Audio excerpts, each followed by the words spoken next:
If you're interested in learning how I launched Zim Excellence, then you're in luck.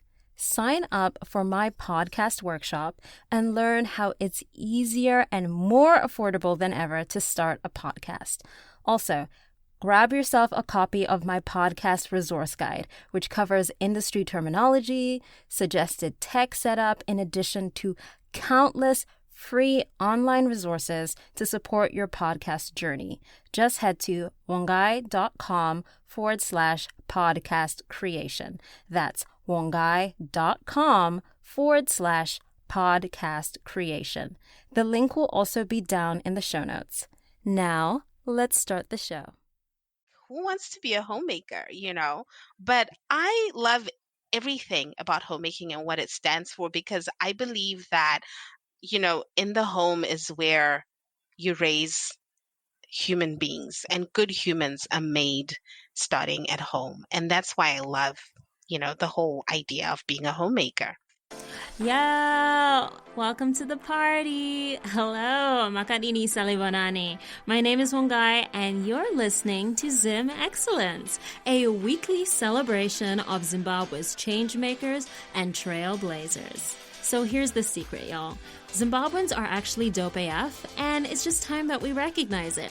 So grab yourself a plate of sadza and grab that stony ginger beer, and let the party begin.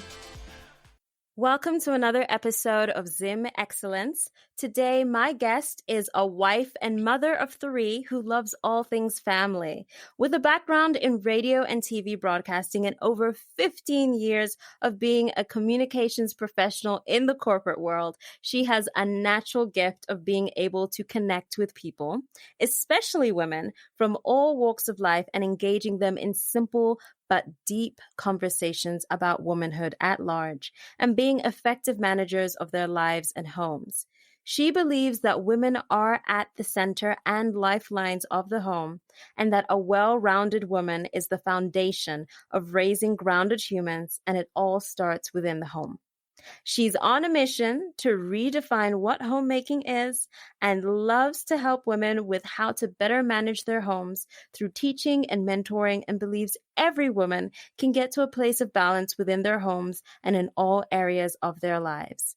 Her tagline is Simple Tips for Home Bliss. Please welcome Trudy Maposa. Yay!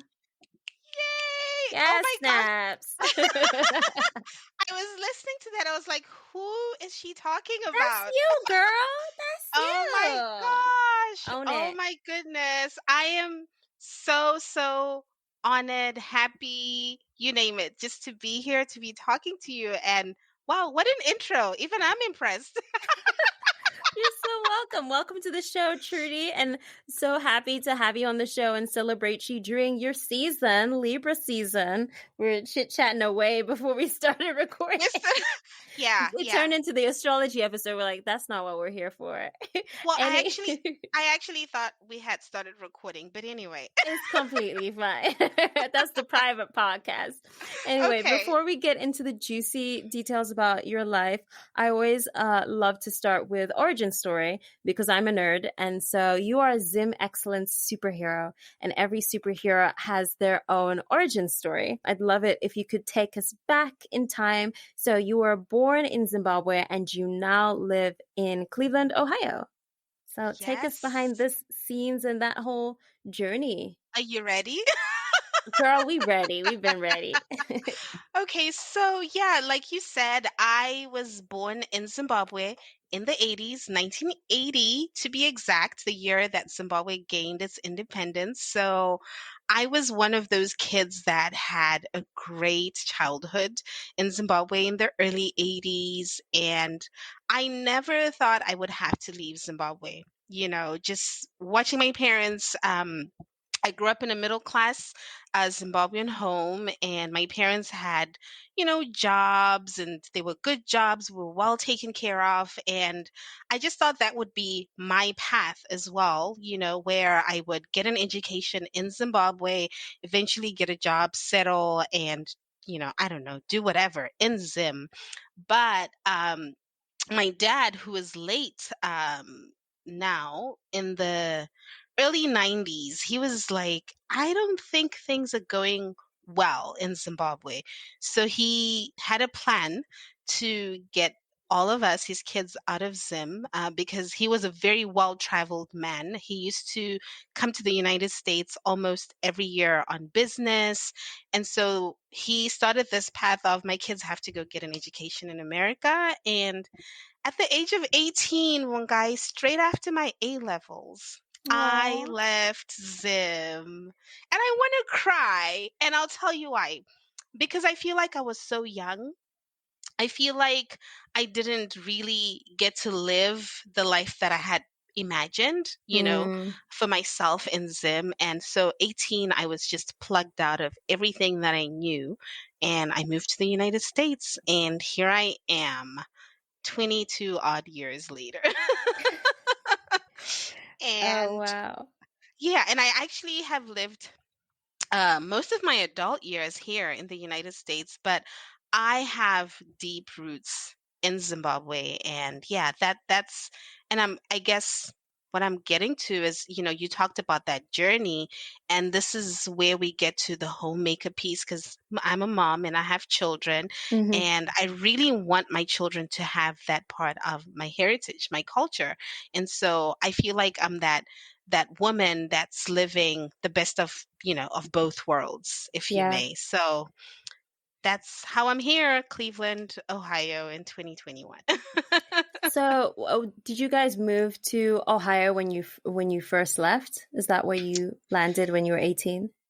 Oh my gosh, no. So I landed in Cincinnati and I went to Cincinnati State Technical College. So it was a 2-year college and it was basically my gateway, if you may, like to just figuring out things in America. And my dad mentioned, because I wasn't very strong academically. So he Oh, was like, welcome to the yeah, club. We did but all right, listen. but kids, stay in school and please study. Yes, study, study, study. Yes. But my dad, bless his heart, knew this about me. So he was like, I want you to start off at a 2-year college and then see how things are working out for you in the US. And if you like it and if you feel like you can stay, then you stay. If not, come back home. We'll figure out something. So I started out in Cincinnati and I didn't like it, Mungai. I was like there for 3 years When I and it hear was a Cincinnati, I just think of the zoo. this the Cincinnati Zoo. Yes, it's so big out there. Everybody loves the Cincinnati Zoo. But I mean, if you've been to a safari, you're kind of like, it's a Oh. zoo. Yeah, you're like, I came from Zimbabwe. Like, I what came is from this? Zimbabwe. What is this? Why Exactly. are they locked up? Why are they not What? just Why are roaming? they not roaming? Yeah. But so I think it had to have been in my fourth year. I had gotten my associate's degree, and I had also gotten my diploma in radio and TV broadcasting because that was like my passion. I was like, I might end up on TV. Who knows? Why are we the same person? But of course, it didn't work out that way. I did land a job in radio though, and I was like a producer, and this was during my OPT time, right? Yes. Yeah, So for the listeners that might not understand, so OPT is your optional practical practical training. training. Yes. It gives you 1 year of work within the field that you studied in after you graduate school. And so that's Hmm. before, after your student visa, before you then apply for like a different visa. A different visa, correct. Hmm. So during that time, I had made up my mind. I was working at this radio station. I was working for Radio 1 Cincinnati. And I started off as an intern, actually, as a receptionist. And then I ended up being an assistant producer for a talk show for a station called The Buzz. And I mean, I loved the aspect of my job, but I did not like my life outside of work. I felt Mm. very isolated.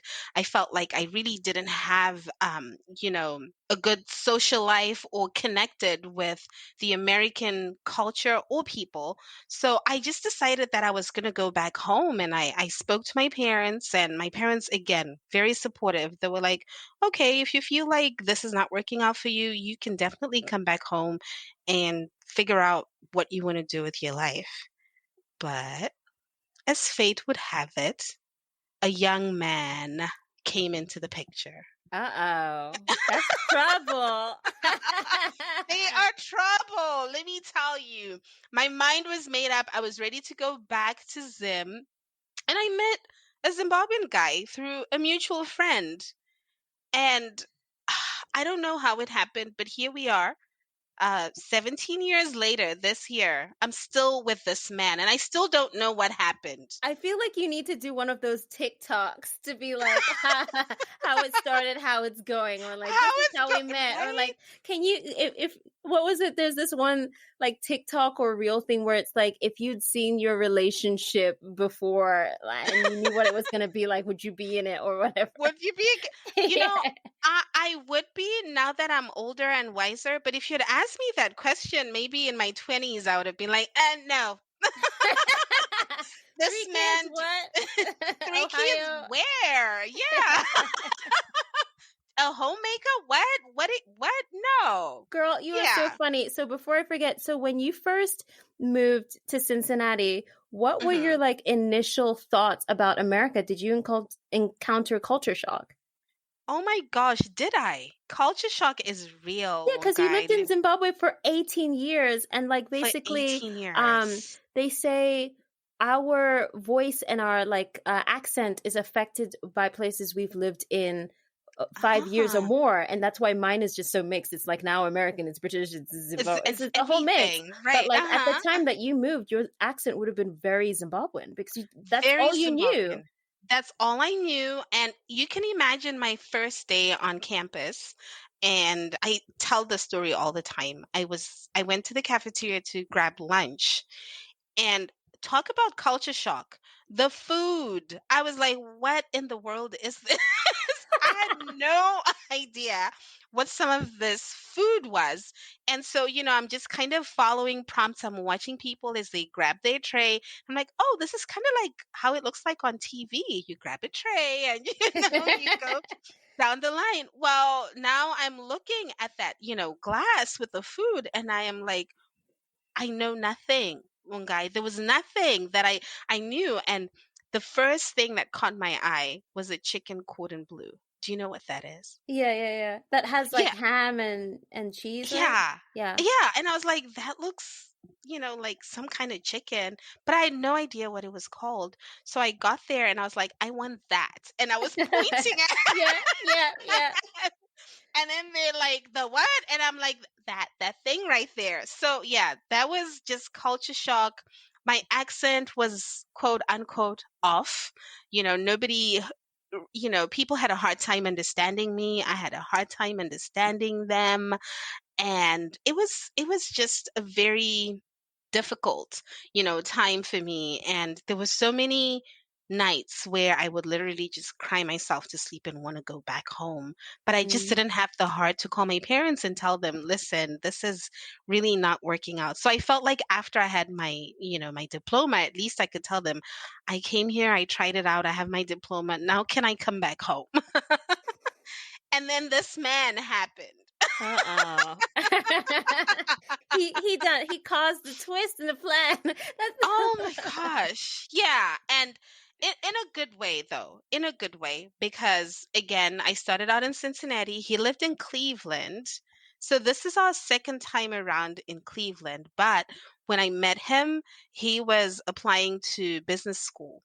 So he happened to get accepted at, a great school in Philadelphia. So we had only been married like about 6 months. I had moved from Cincinnati to Cleveland, and 6 months later, we were on the road. We're moving to East Coast. Philadelphia. Yes, East Coast. Loved Philly, by the way. Loved it. And so my now husband was, studying for his MBA, and we had my daughter, we had a little girl, and it was then I started, like, again, culture shock. I have a baby. What do I do with this baby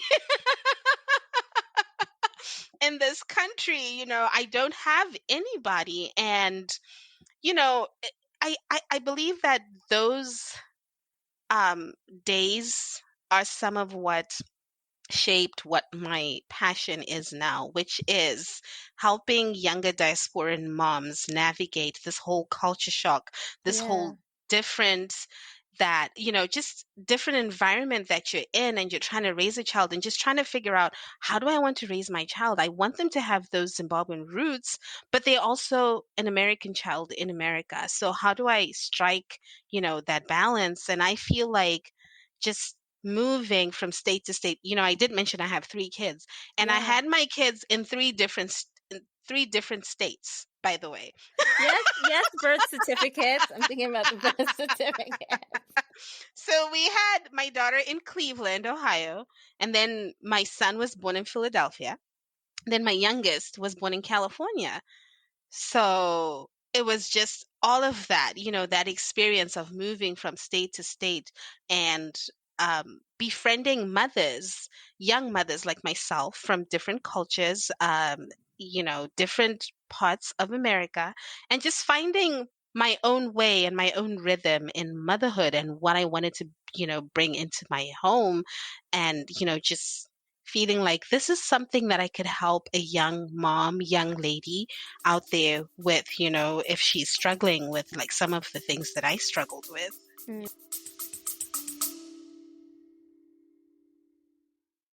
Today is a great day to start your own podcast.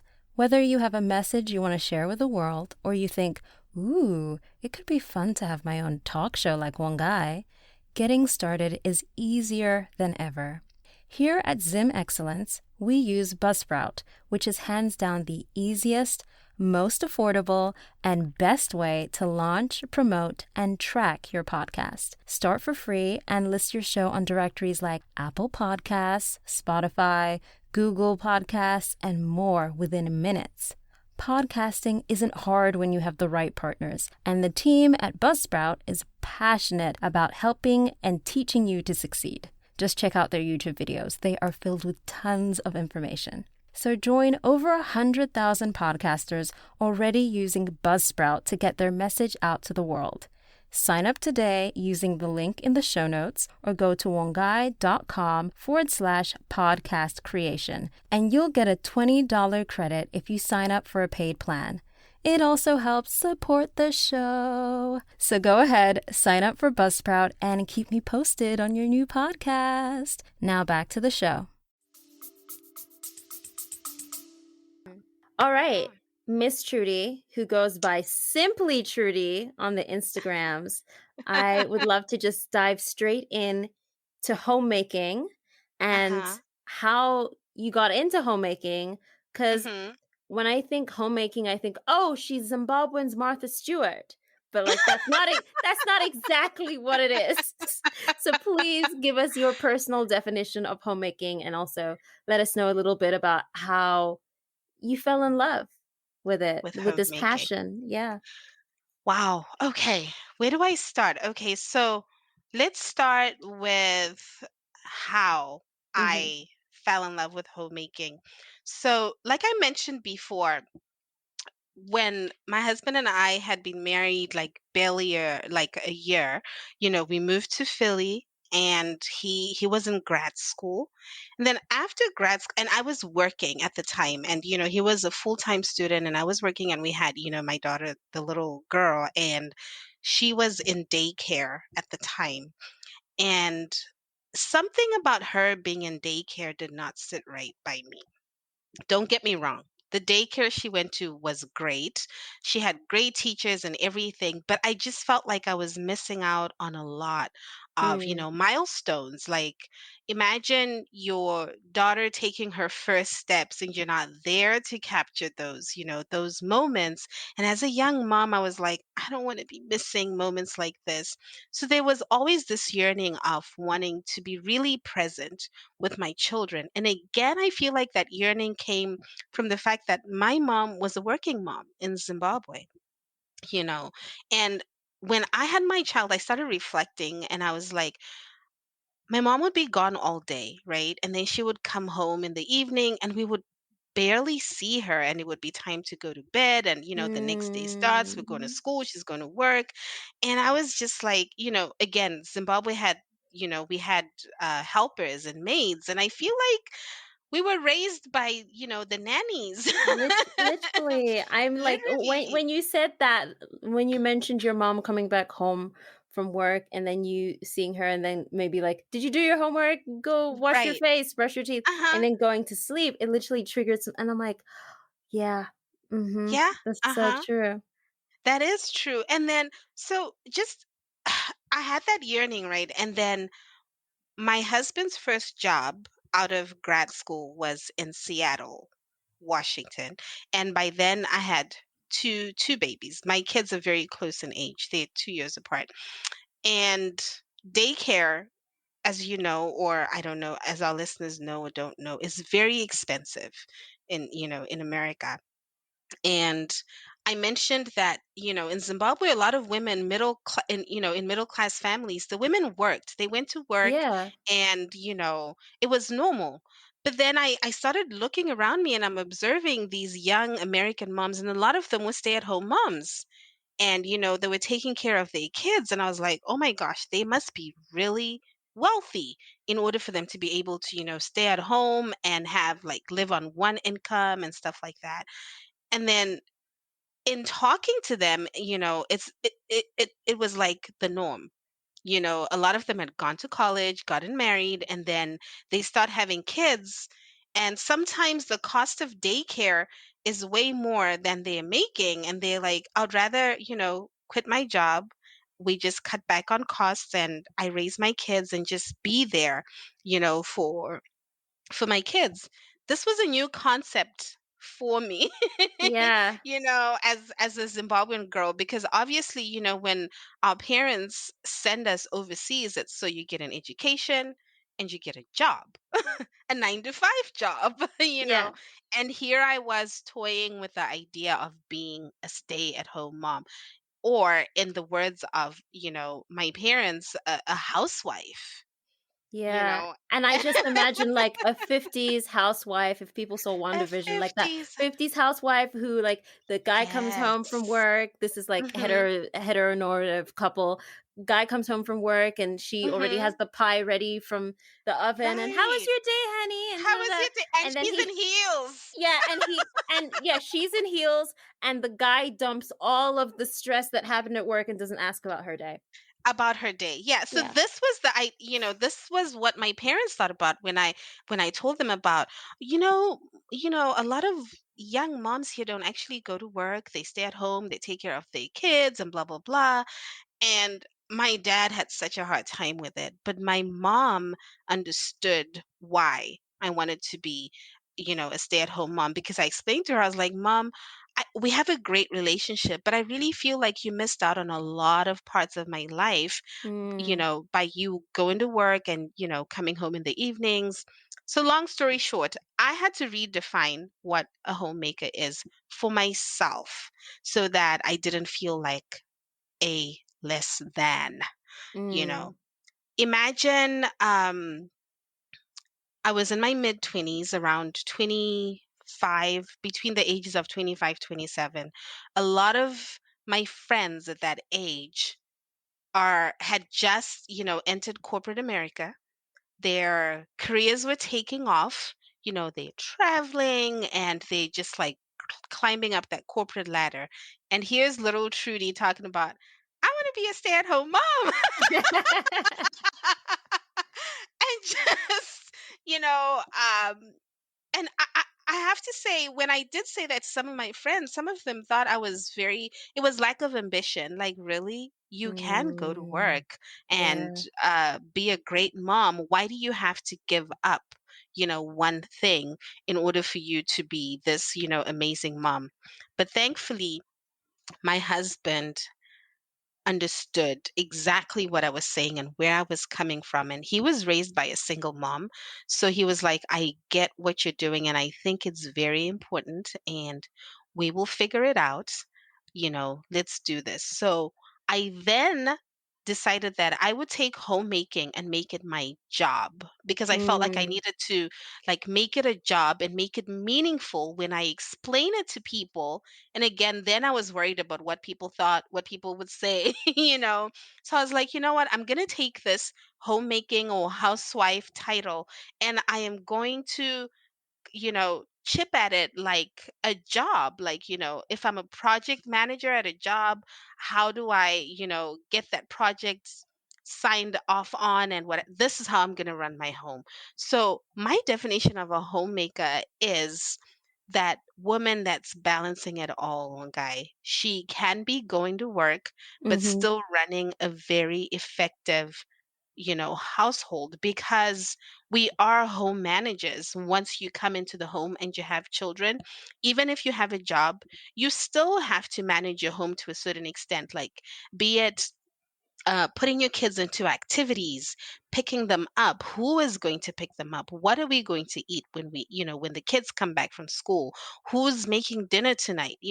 That's home management. That's a skill that not a Mm. lot of people have. And so for me, a homemaker is not that 50s housewife who's just, waiting at home, baking pies, looking pretty, and waiting on hubby to get home. But she's a well-rounded, educated woman who's running her household effectively. And, that's my definition of a homemaker. I know it was long-winded, but I No, always it's feel completely like fine. I always feel like I need to give like a background, so you can understand, how I, got to this place and my definition of, a homemaker. Mm-hmm. Hmm. So you would say that it includes, like you said, the home management. Um, does that also include like curating the meals or like possibly decorating, or is that the traditional kind of idea of homemaking? I'm thinking of like, have you seen the Home Edit on What is Netflix? that? Oh my Uh-uh. gosh, you would love them. Well, I think you would love Oh, them. These two really? ladies that like organize your house, and like the way they do it is just it's so great, and you have so much space, and they organize the bookshelves by color, and everything is just very minimal. Wow. They're great. Yeah. On Netflix, Wow. check it out. We are not sponsored, but yes. I love that. But so I feel like it's a mix. It's a mix of both the Mhm. traditional and, non-traditional. And this is what I mean. Traditionally, I don't know whose tradition this is anyway. It's society. Yes, society. The woman is the one that plans the meals, that makes sure the kids are clean and, ready for school and all that. But again, the modern homemaker to me does not necessarily have to take on all that. She's managing her home and she's including her partner. I have an able bodied adult in my home who happens to be my husband. And I don't have Yes. to I don't have to do it all. And that's part of me managing my home, like telling him and communicating that, hey, babe, I need help. Why don't you Delegating, yeah.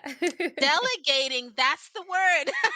Yeah, and what is delegating? It's part of managing your life, your lifestyle. And so I do include the meal prep and everything, but part of my meal prep is also getting, like my husband and now my teenage kids involved in, that meal prep. Like, so I only cook 3 times a week now. My Mhm. husband cooks on one day, and then once in a while when the kids are not busy, they also cook. So, it's the again the traditional and non-traditional housewife model, I guess, that I use. Yes. With the Hmm. raising, because you said it's in the home where, we're raising these human Humans. beings who are then going into Yes. the world and doing whatever Yes. in the world. how Yeah. have you been able to kind of keep that balance of incorporating Zimbabwean values and then also acknowledging that you live in America and there In is some America, sort of assimilation that's gonna happen it's along the way because they oh were my born there, so they are American. yeah, yeah, Yeah. that's a great question. So, with culture is very I feel like culture is very fluid. And I feel Mm, like when you when you know better, you do better. There's certain aspects of our Zimbabwean culture that I love, and there are definitely some aspects of it that I do not necessarily like. And I get the choice to pick the good and then take the good again. I get the choice to pick the good from, the American culture, the good from the Zimbabwean culture, and come up with this, for me, what I call a perfect mix. For example, we were raised to be respectful to our elders. Like if somebody walked into your house, an adult walked into the house, you had to acknowledge them. You had to sit down and ask them, "How are you? How was your day?" That's something that I expect from my kids in America. Whereas American kids, I cannot tell you how many households I walk into and these kids don't even acknowledge me. And it's kind of like when you say hi, they look at you like you're crazy, like, why are you even talking to me? See, but in my teenagers will do that. You say hi and they look at you like you're crazy, but yeah. my kids, and I'll give you an example, like my daughter just this afternoon I had a talk with her where grandma is currently visiting with us and she's staying with us, and yesterday grandma says to me, I did not see, Shamiso. Shamiso is my daughter's name. The whole day yesterday. Well, she's on the go. She comes from school and then she has after school activities. She's studying. She's doing all sorts of things. And today I pulled her to the side and I said, "Listen, I need you to make sure that every day that you come back from school, you go find grandma, you acknowledge her, and you ask her how her day was, because it's just rude to not do that. When you have somebody else in the house, an adult, you have to acknowledge them and just say, "Good afternoon, how was your day?" And, I and feel of course, triggered. why are you triggered? Let me tell you, because she looked at me like I was crazy, and she's like, "Okay." You know? It's so interesting to hear this from your perspective because I've been on the perspective of like Shamisa's like just being multicultural and just our Mhm, very existence is just very it's very interesting. It's also very confusing and sometimes mhm. it's very exciting. It's just a mixture of things. But then sometimes it's just like I guess Well, it's like I've I guess been on the receiving end of like it's almost sounds like it's the end of the world and you just kind of don't get it because you're right, like right. living between both so you're like Both trying worlds. to understand you're like, "Oh, okay, I didn't say hello to her." Like she's mad. Like, That's "What? I exact was supposed the to go look. find her, but I was studying for my Ex- exams." I'm confused. But like the way you're explaining it makes me understand it. And you so I'm just see laughing because I'm like, "Oh, I kind of get it now." But, like, when you're in the moment, you're like, "What did what I did do?" that was her exact reaction. She Yes. looked confused and she actually said, "Did Gogo say that to you? That I didn't?" And she's like, she didn't even try to explain like I was studying. She was like, "Okay, mom, I'll do it." And Oh, that's I nice. love that you can relate to that, because it makes me understand her reaction as well, because I was like, listen, this is what we do, in our culture. Yeah. It's not even like how do I put it? It's not, I just think it's rude, right, for Yeah. to have an elderly person in the home and you don't acknowledge them, you don't say hi.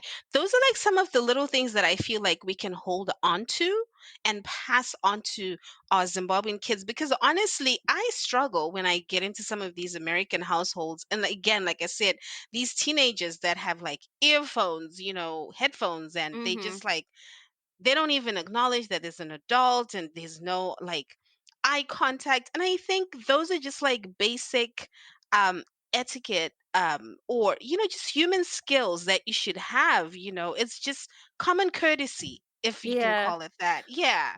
So It's so just so you need to. interesting. Yeah. It's sorry to cut you off. It's I okay. just it's because like growing up in my mind, I translated as like if I happen to be in the same room as the person, like let's say I get up and I go to this room, I'll say hello, but it's not like I happen to be in my room the whole day and it's like, why didn't you say hello to this person? Like obviously it now makes sense now that I'm older, Mhm. but when you're Right. younger, it's so confusing. And so now like being in at the age that I am now, it's Mhm. been this interesting thing of like seeing everything from the perspective of my parents and Right. oh and I just like really applaud like diaspora and parents and like Mhm.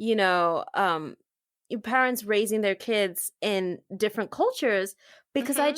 I cannot fathom being you know early 20s, young new baby in a completely new culture that you don't even know, Right. that you're kind of confused and you're Mhm. learning as you go. But then this child is being raised either first generation or citizen. And Right. for them, this Mhm. is the normal, and they're trying to connect to this culture. To this And culture.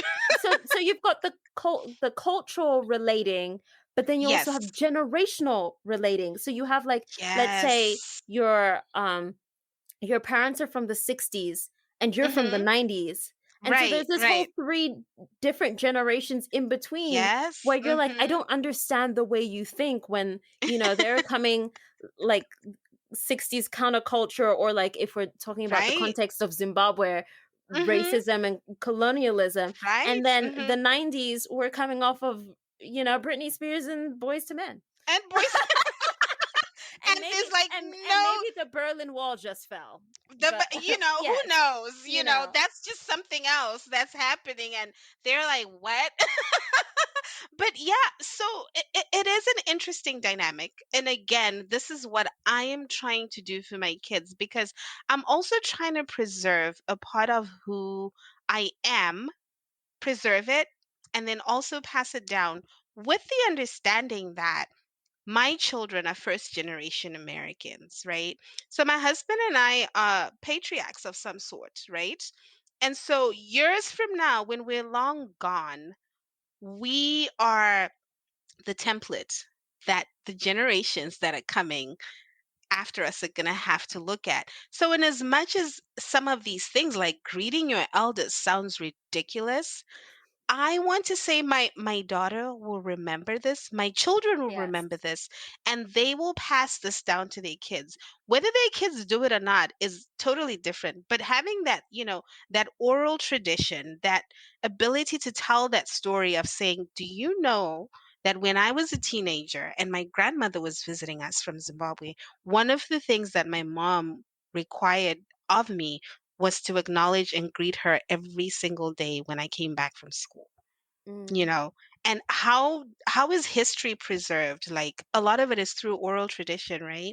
So I'm very intentional about some of these things. I know they sound ridiculous, but I know that this is going to be passed down the generations, because even when they tell their kids, my hope is their kids will pass it down and be like, can you believe what my mom told me? She said that, grandma. I think Trudy, it's all about the intention behind it. So it's not Hmm. necessarily that it's ridiculous. It's that I guess when I was younger, um, Hmm. it was from the point of like I would be in trouble, but I didn't know why I was in trouble. I was just being told you have to do the thing, but I didn't understand why.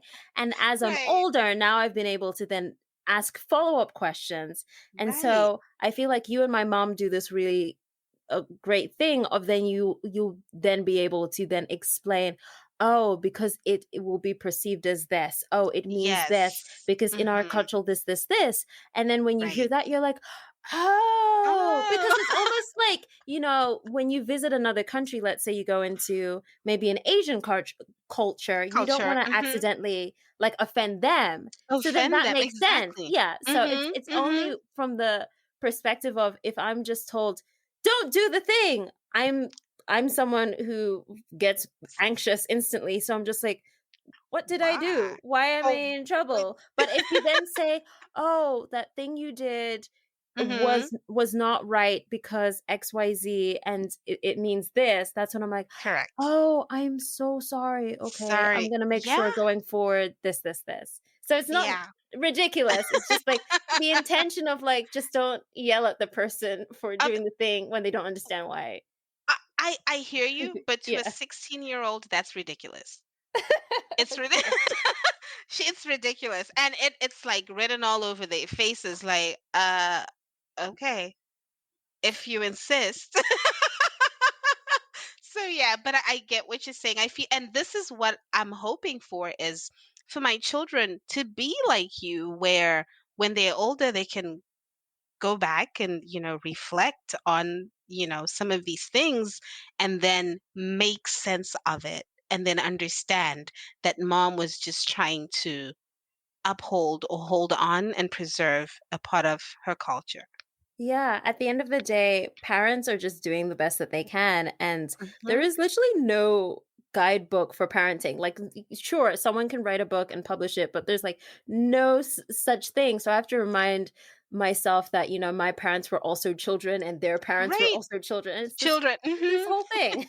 Yeah, it's all trial and error. Like I That's what freak it out about when is. I'm gonna be a parent where I'm like, am I gonna this or use the and I'm like, I'm not even there yet, and I'm already getting confused about And like, oh no, anxiety. am I losing my culture? Like, what you culture know are my children gonna be? Uh, But let me tell you, the beauty of it is you get to define what parts of your culture you want to pass down to your kids. That's And like true. I said, the good that I can pass down, I definitely want to do that. And the ridiculous and the stuff that I don't understand, trust me, it's staying there. I'm not Hmm. taking that. But that's a whole topic for another day where we will talk about the generational, you know, We're gonna bring you differences. back.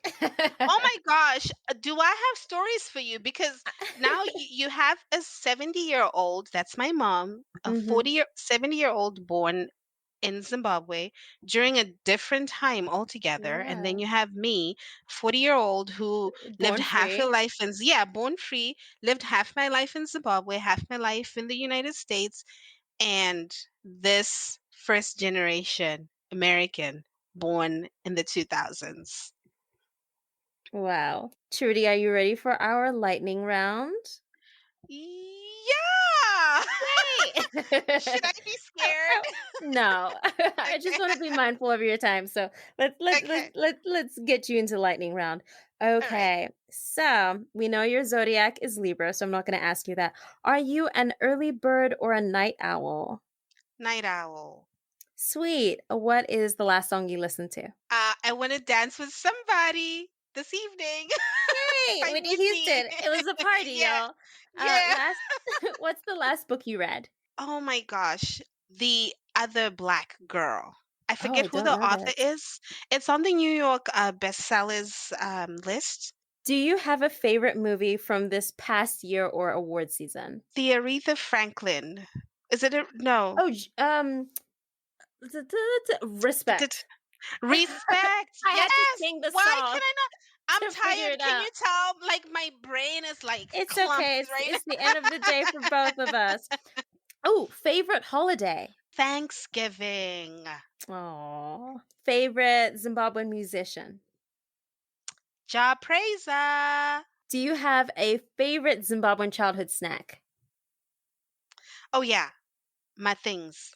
I love things. I love it. I think you're the third person who said that. My Uh, things. Most controversial question of all: Mazoe orange versus Mazoe green. Ah, there's no question. Mazoe orange. Period. Okay, this is a power statement. It starts, I am Zim Excellence because blank, and you fill out the blank. Whew. I am Zim excellence because I can survive and thrive anywhere you throw me in the world. I love that I, so much. yeah, yeah. If you could nominate someone for the award of Zim Excellence, who would it be? Whew. Dr. Mati. I forget her last name. Let me look her up. She was just named St. Louis's public health director, and Amazing. I think she's the definition of Zim excellence. You should connect with her actually. Mm. Her name is Matisha Chwayo Davis, and she's the director of health of infectious diseases, and she's a physician in, I believe it's St. Louis, but she's always like a guest correspondent, I think, on NBC. And Oh, wow. she's amazing. You have to follow her and you have to connect with her. That's amazing. I'll see if I can look into her. Okay. Okay. So, going back, how have you been able to cultivate a community, whether it's a Zimbabwean community or like mom community? Oh gosh, thank God for technology. I currently actually have a group of about six young wives and mothers, Zimbabwean, Mhm. that I mentor through a WhatsApp group, Yeah. and I'm also part of other groups like on Facebook that have like mothers, Zimbabwean mothers from all over the world, and those groups are very helpful because we share a lot of experiences that we perhaps cannot talk about in person because we all scattered around the world. So I think those, like, technology, obviously Mhm. Facebook groups, and the WhatsApp, tongue tied. And how are So, you able to practice self-care? oh my goodness. I Yeah. really I say no when I cannot do something. And my one of my biggest forms of self-care is napping. I feel like when I nap, I Girl, always I love a good nap. I love sleep. I get my 10 hours. People are like, "How you get 10 hours?" I'm like, "I have to get 10 I hours have or I'm not the best person in the world." you know what? And I completely understand that. I love to sleep. I have to get my at least 8 hours, and I recharge by napping. Like power naps, you'll catch me taking a 30-minute nap, and I just feel recharged and like ready to carry on with any busy day. Wonderful. Hmm. Trudy, it was so wonderful to have you on the show. We'll be back for all the part twos and threes and fours and fives. But as we wrap up, I would love it if you could share a message with our listeners, as well as letting them know how they can work with you, find out more about you, and how they can continue to follow your journey, whether that's on a website, Instagram, or Twitter. Well, thank you so much, Fungai. Again, it's been such an honor and so much fun to be here with you on the Zoom Excellence podcast. I think it's an amazing platform, and I think you're doing great, like just shining the light on Zimbabwean people. And for anyone who wants to follow my journey, they can follow me on Instagram. I post almost daily on Simply Trudy. That's on Instagram, or you can go to my website, which is www. Is that three dots? www dot. It's okay. dot simplytrudy.net, or you can catch me on Facebook, Simply Trudy, on Simply Trudy. Yeah. Sweet. All of those links will be down in the show notes. And was there a message that you wanted to share with our listeners? My message is, you know what, just be true to yourself and to your journey. I did mention in the beginning how in my 20s I felt like a less than because I had a passion for just being at home with my kids and raising my kids, as opposed to following, a set career path or a set, you know, I don't know, journey that is carved out by society. And all I can say is just, do what sets your soul on fire. You know deep down in your heart what you want to do or how you want to live your life, and do not be afraid, to do that. It's very rewarding. Sweet stuff. Thank you so much, Trudy. Have the best day. Thank you. Thank y'all so much for coming to the party. Majita tatenda siabonga. Nah, for real. Thank you so much for tuning in to this week's episode of Zim Excellence. If you found value from this episode, please share it with a friend and go ahead and subscribe, rate, and review. If you send me a screenshot of your review, I'll make sure to give you a shout out on future episodes. Feel free to tag us on Instagram at Zim Excellence Podcast. And if you identify as Zimbabwean, I want to hear your story, so go ahead and email zimexcellencepodcast@gmail.com. Till then, have the best week and stay Zim Excellent.